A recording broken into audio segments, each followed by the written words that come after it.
Welcome to our channel. Finding your TD Bank routing number is essential for setting up direct deposits, wire transfers, and automatic payments. Step 1. Locate a check from your TD Bank checking account if available. Step 2. Look at the bottom left corner of the check where you'll find a 9-digit routing number. Step 3.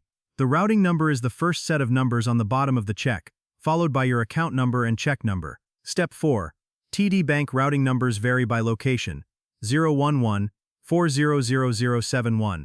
For Delaware, 0116000033 for Florida, 0311-01266 for New York. Step 5.